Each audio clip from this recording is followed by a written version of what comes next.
चलिए अब हम लोग देखते हैं नंबर बी। नंबर बी में है वायवीय शोषण। नंबर बी में क्या है? वायवीय शोषण। तो ऑक्सीजन की उपस्थिति में होने वाला शोषण वायवीय शोषण कहलाता है। वायवीय शोषण किसे कहते हैं? ऑक्सीजन की उपस्थिति में, ऑक्सीजन की उपस्थिति में जो शोषण हो रहा है उसे वायवीय शोषण कहते हैं। जो ऑक्सीजन की उपस्थिति में शोषण हो रहा है उसे वायवीय शोषण कहते हैं। वायवीय शोषण माइटोकॉन्ड्रिया में होता है। वायवीय शोषण कहाँ होता है? माइटोकॉन्ड्रिया में। ये बहुत इंपॉर्टेंट है, इसको अच्छा से याद रखना है कि पूछ देगा कि वायवीय शोषण कहाँ होता है, तो माइटोकॉन्ड्रिया में होता है। कहाँ होता है? माइटोकॉन्ड्रिया में। और वो वायवीय शोषण कहाँ होता है? जीव द्रव में होता है। कहाँ होता है? जीव द्रव में। तो ये बात याद रखना कि वायवीय शोषण जो होता है माइटोकॉन्ड्रिया में होता है। अब चलिए आगे देखते हैं।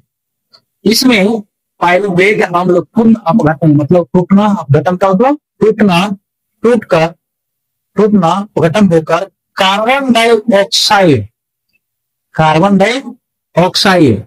डाइऑक्साइड तथा जल बनता है। क्या होता है? पाइरुवेट अम्ल पूर्णतः अपघटन होकर पाइरुवेट और अम्ल दोनों क्या होता है? टूटकर कार्बन डाइऑक्साइड और क्या बन रहा है? जल बन रहा है। कार्बन डाइऑक्साइड है, जल बन रहा है। ये प्रक्रिया कब हो रहा है? तो वायवीय शोषण में। किसमें हो रहा है? वायवीय शोषण में हो रहा है। तथा इस अपघटन से कुल 36 एटीपी बन रहा है। कितना बन रहा है? 36 एटीपी। याद रखना बच्चों, कहीं कहीं 38 मिलेगा। कितना मिलेगा?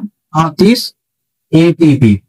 कहीं कहीं 38 मिलेगा एटीपी और कहीं कहीं 36 मिलेगा। तो याद रखना इसमें कि जो वायवीय शोषण में है कितने एटीपी बनते हैं? तो 36 से 38, 36 से 38 बनते हैं। क्लियर? चलिए अब नोट में देखते हैं। पहला पॉइंट क्या कह रहा है? कह रहा है कि आंतरिक शोषण के बाद हम सांस नहीं लेते हैं। आंतरिक शोषण जब होता है तब हम सांस नहीं लेते हैं, ऊर्जा का निर्माण करते हैं।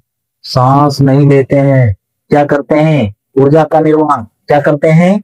ऊर्जा का निर्माण करते हैं। दूसरा, फेफड़े में होने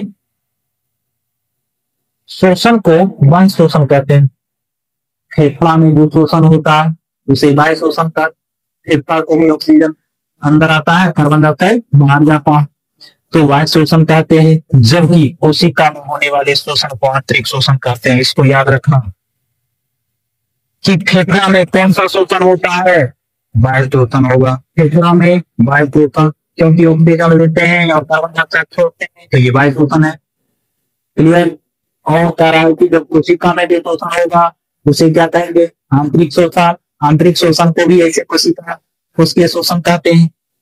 अब वह तीसरा है कि हमारे शरीर में होने वाला शोषण वायवीय शोषण होता है। हमारे शरीर के अंदर जो शोषण होता है वो कौन सा होता है? वायवीय होता है। कौन सा होता है? वायवीय होता है। कौन सा शोषण होता है? वायवीय शोषण होता है। तो आज हम लोग आंतरिक शोषण पढ़ें।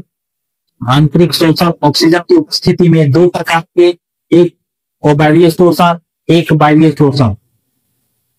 क्लियर? कोई दिक्कत नहीं हुआ होगा? चलिए आज का क्लास यहीं तक है। धन्यवाद।